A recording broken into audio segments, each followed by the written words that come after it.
सतगुरु जी ने साढ़े ते एक बहुत बड़ा परोपकार किया। सानू गुरबाणी का अथाह खजाना बख्शिश किया, जिसनों पढ़ सुन के असीं अपने जीवन को सोहना चंगा बना सकते हाँ। पातशाह जी ने गुरबाणी के अंदर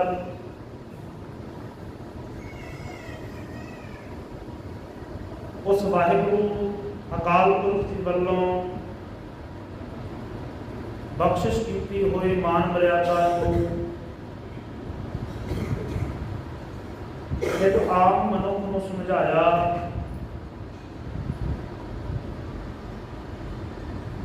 क्योंकि जदों भी कोई भी खिता कोई भी कर्म बंदा करता है, घर में रहता है, कानून के तहत करता है, अकाल पुरख जी का एक कानून है, एक मर्यादा है, जिहड़ा उस मर्यादा दे विच रह के जीवन बतीत करता है, ਉਹਦਾ जीवन विकारां तो रहत हो जाता है। वो अपने जीवन के अंदर समाज को बहुत कुछ चंगा दे जाता है। बेशक वो शरीर करके चलिया जाता है, भाव जिसने एक दाते की शरण नूं तकिया है, जिसने एक दाते का आसरा तकिया है, उसके जीवन में मुश्किल शरीर करके आ सकती है, ਉਹਦੇ जीवन के अंदर मुश्किल शरीर करके तो आ सकती है, पर जेकर गल करिए मन के पक्ष की तो मनो को सदा कामयाब रहता है, मनो सदा कामयाब रहता है। पातशाह जी ने लफ्ज वरते ने तुम दाते।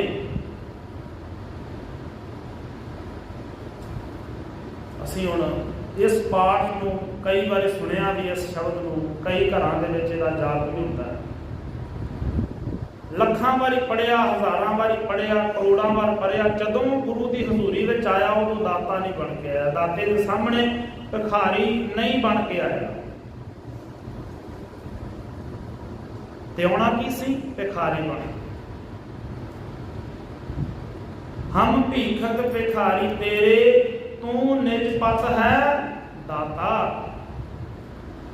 ਪਰ ਇੱਥੇ ਲੈ ਕੇ ਕੀ ਆਇਆ? ਹੰਕਾਰ। इत्थे लैके आया वासना। भगत कबीर साहब कहते कबीर साधु को मिलने जाइए साथ ना लीजा कोई। कहते जदों गुरु रूपी साधु दे कोल आए उदों तेरे नाल हंकार, गलत आदतां, बुरे ख्याल, ईर्खा, निंदिया नहीं होनी चाहिए।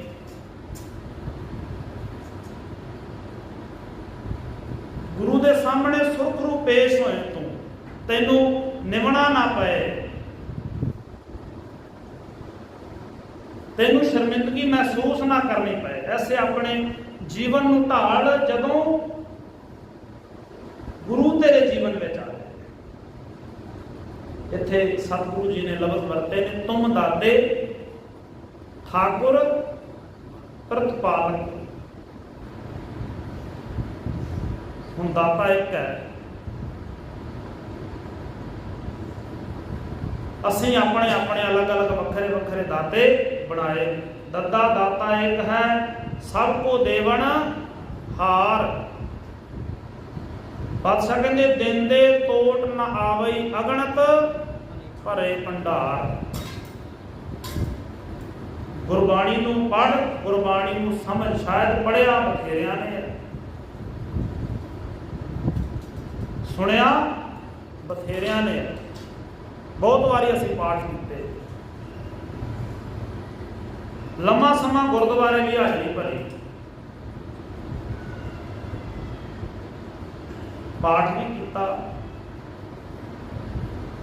गुरु दरबार के अंदर सेवा संभाल भी की, पर कदे भी भिखारी बन के गुरु दरबार में आउण दी खिचड़ नहीं। भिखारी बन के आने की खेचड़ नहीं की। पातशाह कहते तुम दाते, तू दाता है। पर इत्थे बंदा गुरु के सामने होंदा है, कई बार कहता है भी आ मैं गुरु नूं भेंट कर रहा, आ वस्तु गुरु नूं भेंट की है, आ धन गुरु नूं भेंट किया है। धन गुरु नूं भेंट किया। बंदा गल इतना करता है भी जिवें मेरे करके गुरु ही चलता है, कि मेरे करके गुरु है, ये नहीं समझता भी मैं गुरु दे करके। ਗੁਰੂ ਰਾਮਦਾਸ ਜੀ ਦੇ ਘਰ ਦਾ ਇੱਕ ਕੀਰਤਨੀਆ, ਜਿਸ ਦਾ ਨਾਮ ਹੈ ਭਾਈ ਮਨਸ਼ਾ ਸਿੰਘ।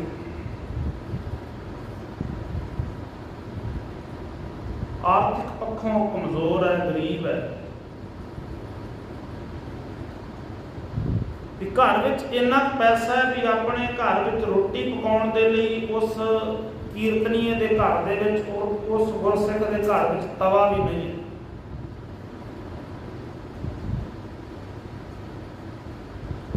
ਉਸ ਵਕਤ ਪੰਜਾਬ ਦੇ ਅੰਦਰ ਮਹਾਰਾਜਾ ਰਣਜੀਤ ਸਿੰਘ ਦਾ ਰਾਜ ਹੈ ਤੇ ਵੱਖ-ਵੱਖ ਥਾਵਾਂ ਤੇ ਮਹਾਰਾਜਾ ਰਣਜੀਤ ਸਿੰਘ ਨੇ ਸੇਵਾਵਾਂ ਨਿਭਾਈਆਂ। ਭਾਵੇਂ ਉਹ ਗੁਰਦੁਆਰੇ ਹੋਣ, ਹੋਰ ਵੀ ਅਨੇਕਾਂ ਧਰਮਾਂ ਦੇ ਧਾਰਮਿਕ ਅਸਥਾਨਾਂ ਤੇ ਮਹਾਰਾਜਾ ਰਣਜੀਤ ਸਿੰਘ ਨੇ ਧਨ ਦੇ ਪੱਖੋਂ ਸੇਵਾਵਾਂ ਨਿਭਾਈਆਂ ਨੇ। ਤੇ ਦੱਸਿਆ ਜਾਂਦਾ ਹੈ ਕਿ ਮਹਾਰਾਜਾ ਰਣਜੀਤ ਸਿੰਘ ਨੂੰ ਇੱਕ ਪਾਰਸ ਰਾਜਾ ਕਿਹਾ ਜਾਂਦਾ ਹੈ। ਜਿਵੇਂ ਕਹਿੰਦੇ ਇੱਕ ਬਜ਼ੁਰਗ ਮਾਈ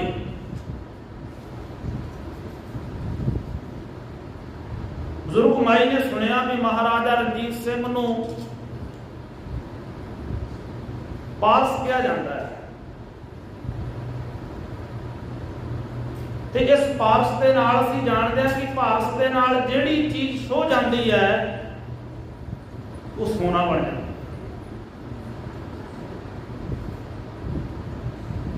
ਉਹ ਸੋਨਾ ਬਣ ਜਾਂਦੀ ਹੈ।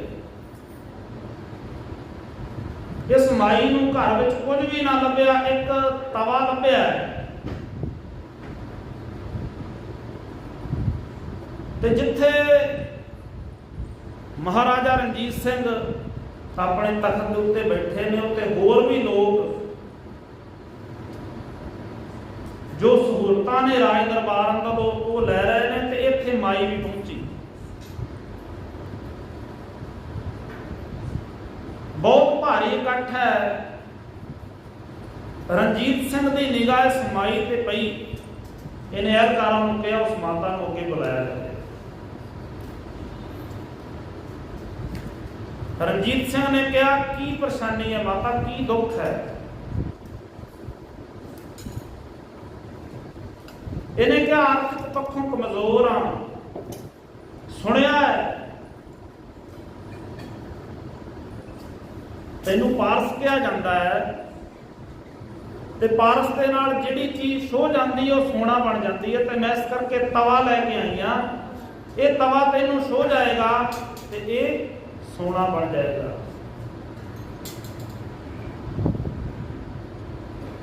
ਮਹਾਰਾਜਾ ਰਣਜੀਤ ਸਿੰਘ ਨੇ ਹੁਕਮ ਕੀਤਾ ਅਹਿਲਕਾਰਾਂ ਨੂੰ, ਜਿੰਨਾ ਤਵੇ ਦਾ ਵਜਨ ਹੈ ਉਹਨਾਂ ਮੋਹਰਾਂ ਮਾਤਾ ਨੂੰ ਭੇਂਟ ਕਰ ਦਿਓ। ਦੇ ਭਾਵ ਐਸਾ ਜੀਵਨ ਹੈ ਉਹਨਾਂ ਦਾ। ਐਸੇ ਜੀਵਨ ਦੇ ਅੰਦਰ ਬਹੁਤ ਸਾਰੀਆਂ ਘਟਨਾਵਾਂ, ਤੇ ਇਹ ਗੁਰੂ ਰਾਮਦਾਸ ਦੇ ਘਰ ਦੇ ਕੀਰਤਨੀ ਭਾਈ ਮਨਸਾ ਸਿੰਘ ਦੇ ਜੀਵਨ ਨਾਲ ਜੁੜੀ ਇੱਕ ਅਹਿਮ ਘਟਨਾ। ਗਰੀਬਾਂ ਦੀ ਮਦਦ ਕਰਨ ਵਾਲਾ ਮਹਾਰਾਜਾ, ਇਹਨੇ ਸੁਣਿਆ ਕਿ ਮਨਸਾ ਸਿੰਘ ਜਿਹੜਾ ਹੈ ਨਾ ਆਰਥਿਕ ਪੱਖੋਂ ਕਮਜ਼ੋਰ ਹੈ, ਗੁਰੂ ਰਾਮਦਾਸ ਦੇ ਘਰ ਦਾ ਕੀਰਤਨੀਆ ਹੈ।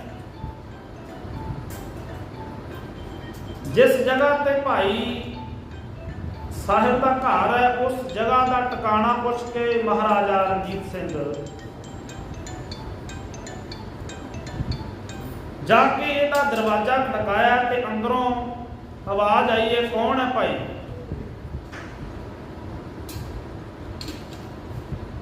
ਤੇ ਰਣਜੀਤ ਸਿੰਘ ਨੇ ਆਵਾਜ਼ ਦਿੱਤੀ, ਮੈਂ ਮਹਾਰਾਜਾ ਰਣਜੀਤ ਸਿੰਘ, ਮੈਂ ਮਹਾਰਾਜਾ ਰਣਜੀਤ ਸਿੰਘ। ਆਪਣੇ ਥਾਲ ਦੇ ਅੰਦਰ ਸਬਰ ਤੇ ਸੰਤੋਖ ਨੂੰ ਮਨ ਕਰਕੇ ਖਾਣ ਵਾਲਾ ਪੀਣ ਵਾਲਾ ਮਨਸਾ ਸਿੰਘ ਅੰਦਰੋਂ ਆਵਾਜ਼ ਦਿੰਦਾ ਹੈ,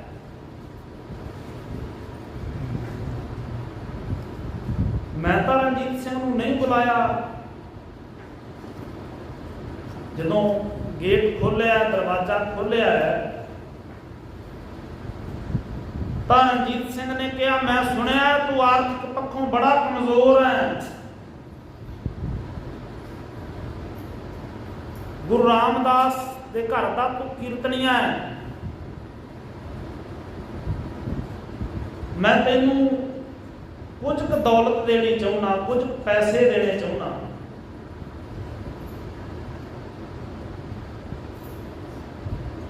ਤਾਂ ਇਹਨੇ ਅੱਗੋਂ ਜਵਾਬ ਦਿੱਤਾ ਹੈ, ਰਣਜੀਤ ਸਿੰਘ ਜੋ ਕੁਝ ਤੇਰੇ ਕੋਲ ਹੈ ਤੈਨੂੰ ਕਿੱਥੋਂ ਪ੍ਰਾਪਤ ਹੋਇਆ ਹੈ? ਤਾਂ ਮਹਾਰਾਜਾ ਦਾ ਕੋਈ ਜਵਾਬ ਹੈ, ਇਹ ਮੈਨੂੰ ਗੁਰੂ ਰਾਮਦਾਸ ਦੇ ਘਰ ਤੋਂ ਪ੍ਰਾਪਤ ਹੋਇਆ ਹੈ। ਤੇ ਮਨਸਾ ਸਿੰਘ ਨੇ ਅੱਗੋਂ ਜਵਾਬ ਦਿੱਤਾ, ਜੇ ਗੁਰੂ ਰਾਮਦਾਸ ਦੇ ਘਰ ਤੋਂ ਤੈਨੂੰ ਸਾਰਾ ਕੁਝ ਪ੍ਰਾਪਤ ਹੋਇਆ ਹੈ ਤਾਂ ਮੈਂ ਵੀ ਉਸ ਗੁਰੂ ਘਰ ਦਾ ਚਾਕਰ ਹਾਂ। ਇੰਨਾ ਸਬਰ ਹੈ, ਇੰਨਾ ਸੰਤੋਖ ਹੈ।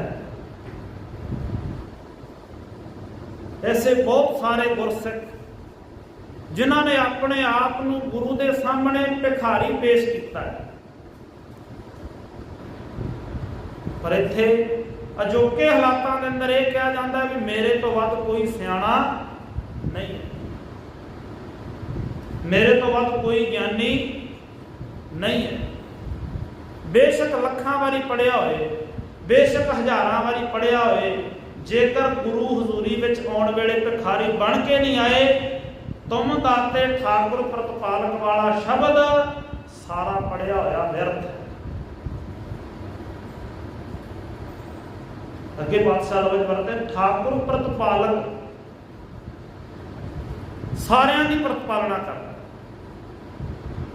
ਸਾਰਿਆਂ ਦੀ ਪ੍ਰਤਪਾਲਨਾ ਕਰਦਾ, ਕਰਤਾ ਪੁਰਖ ਹੈ। ਤੇ ਕਰਤਾ ਪੁਰਖ ਨੂੰ ਸਮਝਣ ਦੇ ਲਈ ਸਾਨੂੰ ਕਰਨਾ ਵੀ ਕੀ ਪਏਗਾ?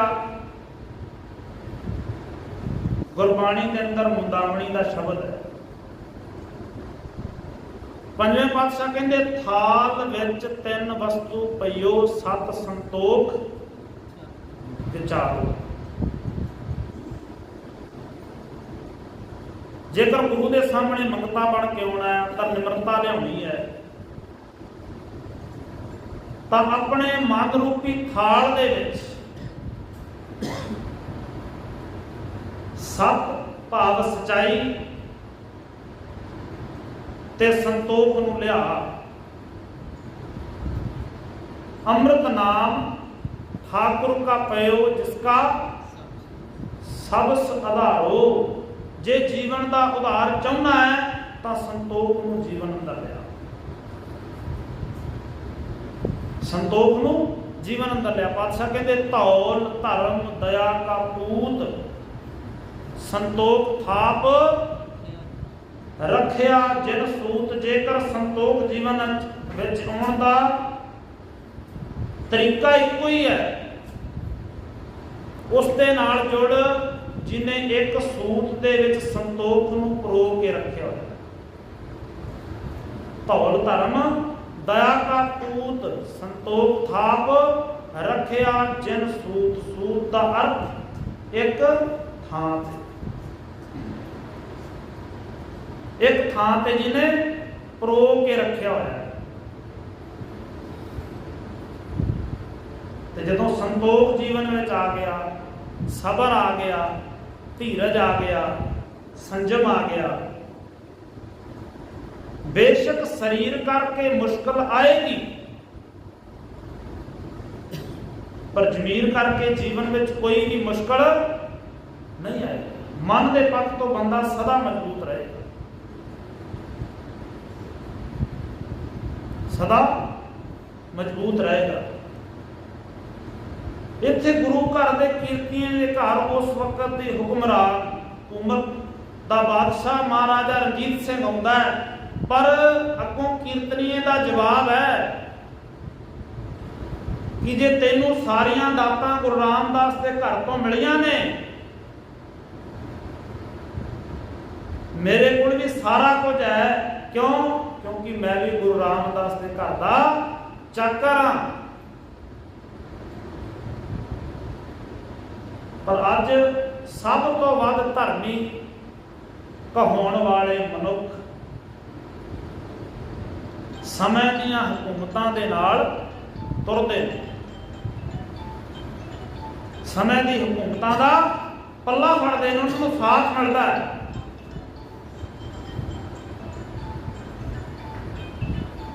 इत्थे गुरुद्वारियां दे अंदर वो काम कीते जांदे ने जिहड़े गुरु बिल्कुल प्रवान नहीं करता। दाता तो बेशक असीं जुबान दे राही कही जाने आ, पर दाते नूं असल शब्दां विच, असल रूप दे विच असीं अपने जीवन दे अंदर प्रवान नहीं करते।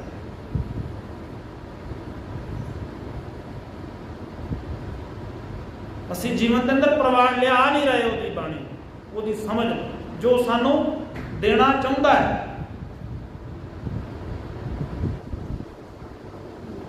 गुरु दिंदा की है? गुरु दिंदा शब्द, गुर पीरा। आ गुर दिंदा है शब्द। पातशाह कहते ने शब्द गुरु, सुरत धुन चेला। तां दरबार विच भिखारी बन के आएगा जे शब्द नूं सही तरीके नाल समझेगा। नायक खसम हमारे,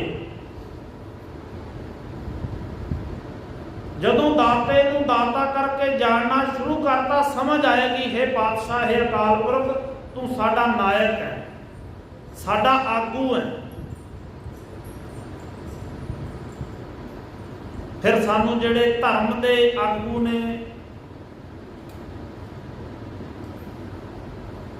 उन्हां दे पिछे जाण दी लोड़ नहीं पैगी। भाव पहरावे दे रूप विच धार्मिक ने,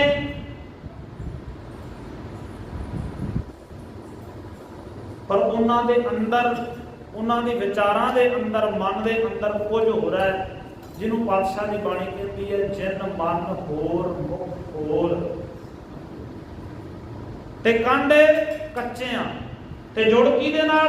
रत्ते इश्क खुदाए रंग दीदार।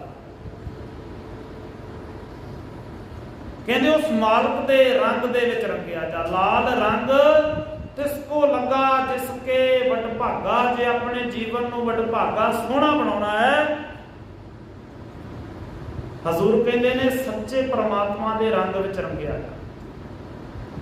विसरिया जन नाम सबूए भार थिए। जिन्हां ने अंदरों शब्द की विचार चली गई, झूठ फरेब दगे जिन्हां ने अपने जीवन के अंदर पैदा कर लए, पातशाह कहते वो मुंह ते मुंह डिग पए। बेशक वो शरीर करके तुरे फिर, शरीर करके समाज में विचरण, शरीर करके लगे भी ये मनुख है, बंदा है, पर जमीर करके वो टुट जाते हैं जिन्हों ने अपने अंदर गुरु शब्द की समझ नहीं लिया। भाव गुरु शब्द के विच रहिंदियां होया अपने आप को बतीत नहीं, अपने आप को शब्द के द्वारा ढालिया नहीं। कहण नूं बेशक कोई कही जाए कि मैं धर्मी, मेरे तो वड्डा संत कोई नहीं, मेरे तो वड्डा ज्ञानी कोई नहीं, कहण नूं जुबान दे राही बेशक कही जाए, जुबान दे राही बेशक कही जाए,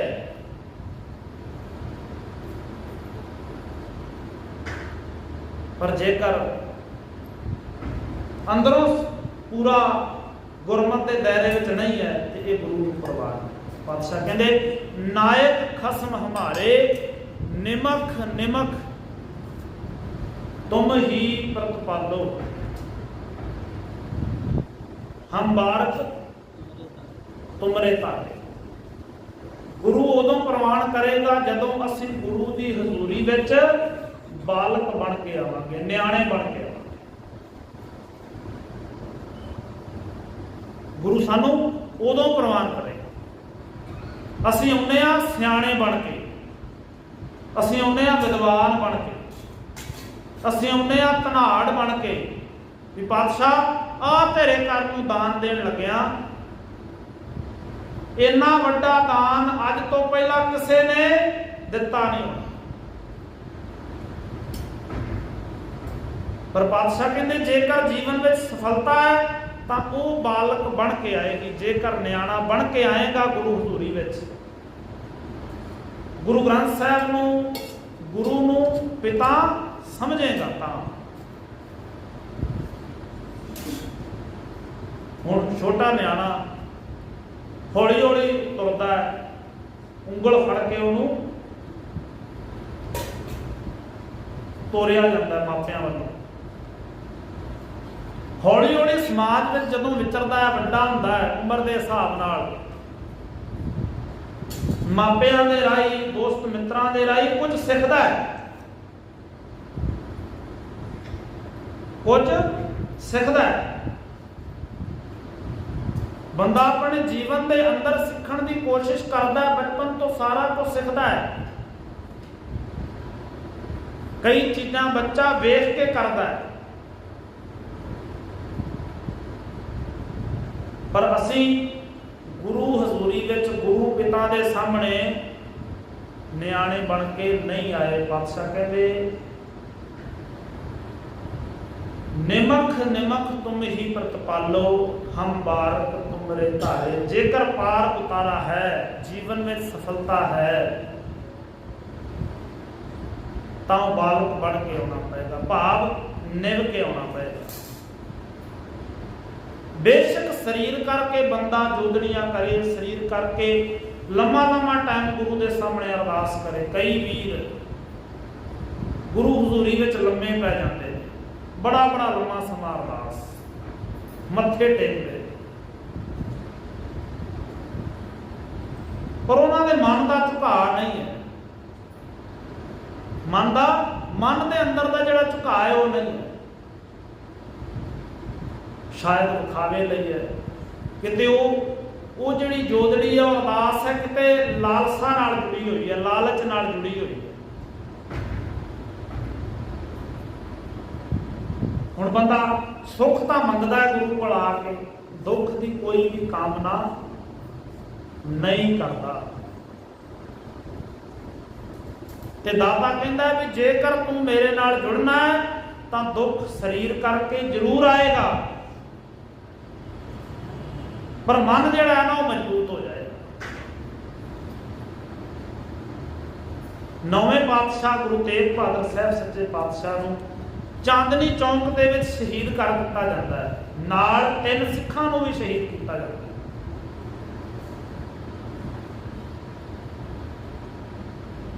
ਉਹਨਾਂ ਸਿੱਖਾਂ ਨੇ ਮਨ ਕਰਕੇ ਗੁਰੂ ਦਾਤੇ ਨੂੰ ਪ੍ਰਵਾਨ ਕੀਤਾ ਹੈ। ਮੁਸ਼ਕਲ ਸਹਿ ਕਰਕੇ ਆਈ, ਹਕੂਮਤ ਨੇ ਤਸੀਹੇ ਦਿੱਤੇ, ਹਕੂਮਤ ਨੇ ਤਸੀਹੇ ਵੀ ਦਿੱਤੇ। ਫਿਰ ਜ਼ਮੀਰ ਜਿਹੜੀ ਹੈ, ਉਹਨਾਂ ਦਾ ਮਨ ਹੈ ਕੋਈ ਵੀ ਡੁਲਾ ਨਹੀਂ ਸਕਿਆ। ਪਾਤਸ਼ਾਹ ਦੀ ਬਾਣੀ ਕਹਿੰਦੇ ਮਨ ਨਾ ਡਿਗੈ ਤਨ ਕਾਹੇ ਕੋ ਡਰਾਏ। ਜੇਕਰ ਦਾਤੇ ਨੂੰ ਮਨ ਕਰਕੇ ਸਮਝੇਗਾ, ਨਿਮਰਤਾ ਨਾਲ ਸਮਝੇਗਾ, ਇਸ ਦੀ ਬਾਣੀ ਨੂੰ ਜੀਵਨ ਵਿੱਚ ਕਮਾਏਗਾ, ਮਨ ਨਾ ਡਿਗੈ ਤਨ ਕਾਹੇ ਕੋ ਡਰਾਏ। ਫਿਰ ਮਨ ਕਦੇ ਵੀ ਡਿੱਗਦਾ ਨਹੀਂ ਹੈ, ਮਨ ਕਦੇ ਵੀ ਡੋਲਦਾ ਨਹੀਂ ਹੈ।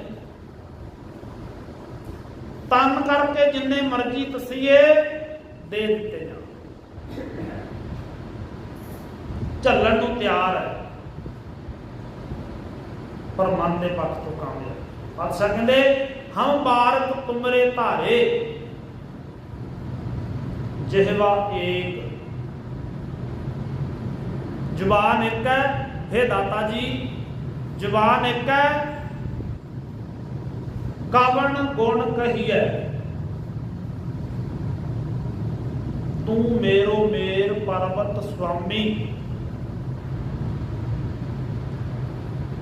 तू पर्वतां दा पर्वत है,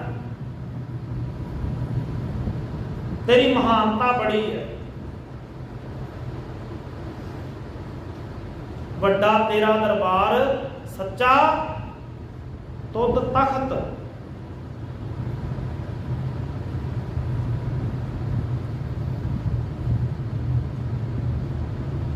सच्चा तुद तख्त। तेरे अंदर गुण बहुत ने, एक जुबान दे नाल बयान कीते नहीं जा सकते। जिहवा एक कामन गुण कहीए बेशुमार। पातशाह कहते बेशुमार अथाह, आगणत अतोले, ज्यों बुलावै त्यों नानक दास हो। जे तेरी रहमत होए तो बोल सकदा,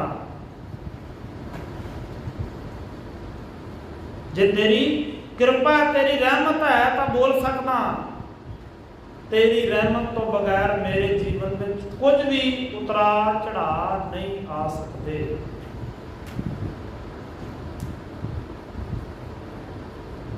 जिहवा एक कामन गुण कहिए, तेरे केड़े केड़े गुणां नूं बयान।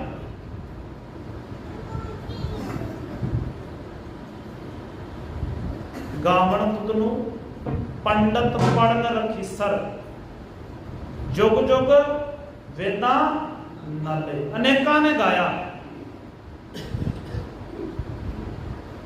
गावे जोध महाबल सूरा, गावे खानी चारे। गावे खंड मंडल ब्रह्मंडा, कर कर रखे तेरे धारे। अनेकां ने ध्याया, पर तेरे गुणां नूं कोई बयान नहीं कर सकेगा। तेरे गुणां नूं कोई भी बयान नहीं कर सकेगा। क्यों? क्योंकि तू बेअंत है। तेरे अंदर गुण बहुत ने। जिहवा एक कामन गुण कहिए बेशुमार बेअंत स्वामी, तेरो अंत नाक नहीं। बेशक इत्थे बंदा कहता है भी मैं रब की भाल करनी है, सानू रब की समझ आ गई है। कहता रब की समझ आ गई, पर पातशाह की बाणी कहती है कामन गुण कही। केड़े केड़े गुण बयान करांगे, केड़े केड़े गुण बयान करा। तेरे अंदर गुण ही इन्ने ने, तेरे अंदर बख्शिशां ही इन्नियां ने। बेशुमार बेअंत स्वामी, तेरो अंत नंग नहीं रही है।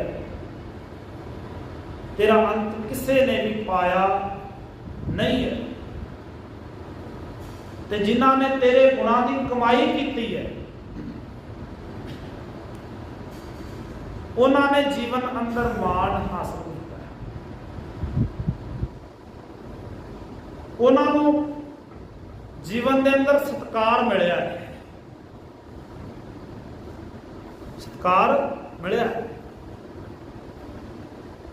जिन्हां ने मन करके बाणी नूं समझिया। बेशक गुरुद्वारे आने वालियां की गिनती, धर्म स्थानां ते जाण वालियां की गिनती ज़्यादा है। पाठ करन वालियां की गिनती, कराउण वालियां की गिनती ते सुनन वालियां की बहुत ज़्यादा है। पर गुरु रामदास पातशाह कहते सेवक सिख पूजन सब आवे, सब गावे हर हर उत्तम बाणी, गाविया सुनिया तिनका हर थाए पवै, जिन सतगुरु की आज्ञा सत सत कर मानी। जिन्हां ने इस दाते की आज्ञा नूं समझिया है, हुक्म विच रह के जीवन बतीत कीता है, अपनी जमीर नूं चंद पैसिਆਂ ਦੇ ਲਈ, चंद टकिਆਂ ਦੇ ਲਈ ਵੇਚਿਆ नहीं है। जिन्हां ने ਗੁਰੂ ਸਾਹਮਣੇ ਇਹ ਅਰਦਾਸ ਕੀਤੀ ਹੈ, ਧਰ ਜੀਅਰੇ ਇੱਕ ਟੇਕ ਤੋਂ ਲਾਹੇ ਵਿਡਾਣੀ ਆਸ, ਨਾਨਕ ਨਾਮ ਧਿਆਈਐ ਕਾਰਜ ਆਵੈ ਰਾਸ। ਜਿਨ੍ਹਾਂ ਨੇ ਇਹ ਗੱਲ ਕਹੀ, ਪਾਤਸ਼ਾਹ ਤੁਹਾਡੀ ਸ਼ਰਨ ਤੋਂ ਇਲਾਵਾ ਮੇਰੇ ਕਾਰਜਾਂ ਵਿੱਚ ਕੋਈ ਵੀ ਸਫਲਤਾ ਕਿਤੋਂ ਨਹੀਂ ਆ ਸਕਦੀ।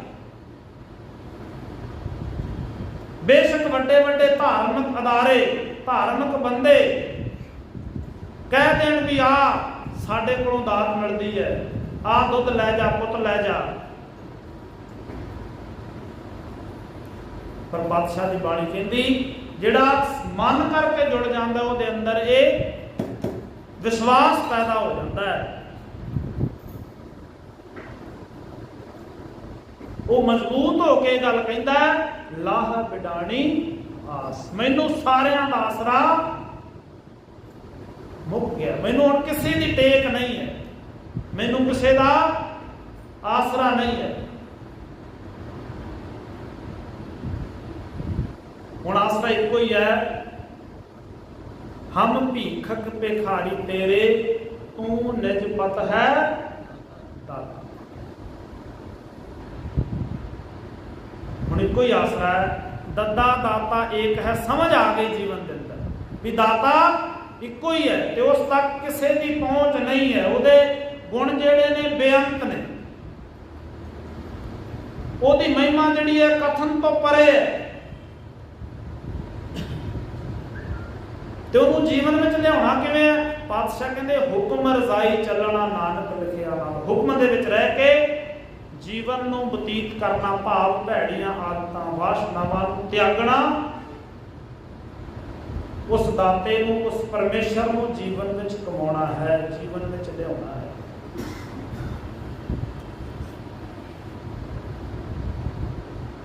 ਜੀਵਨ ਵਿੱਚ ਲਿਆਉਣਾ ਹੈ। ਇਸ ਕਰਕੇ ਜਦੋਂ ਸਾਡੇ ਜੀਵਨ ਦੇ ਅੰਦਰ ਮਨ ਕਰਕੇ ਗੁਰਬਾਣੀ ਦੇ ਸ਼ਬਦ ਆਉਣਗੇ, ਭਾਵ ਜਦੋਂ ਅਸੀਂ ਆਪ ਪੜਾਂਗੇ ਤੇ ਆਪ ਸਮਝਾਂਗੇ, ਉਦੋਂ ਬਹੁਤ ਸਾਰੇ ਬਦਲਾਅ ਆਉਣਗੇ। ਗੁਰਦੁਆਰੇ ਕਿਵੇਂ ਆਉਣਾ ਹੈ, ਕਿਉਂ ਆਉਣਾ ਹੈ, ਸਾਰਾ ਕੁਝ ਸਮਝ ਆ ਜਾਏਗਾ ਕਿ ਗੁਰੂ ਦੇ ਸਾਹਮਣੇ ਪੇਸ਼ ਕਿਵੇਂ ਹੋਣਾ ਹੈ।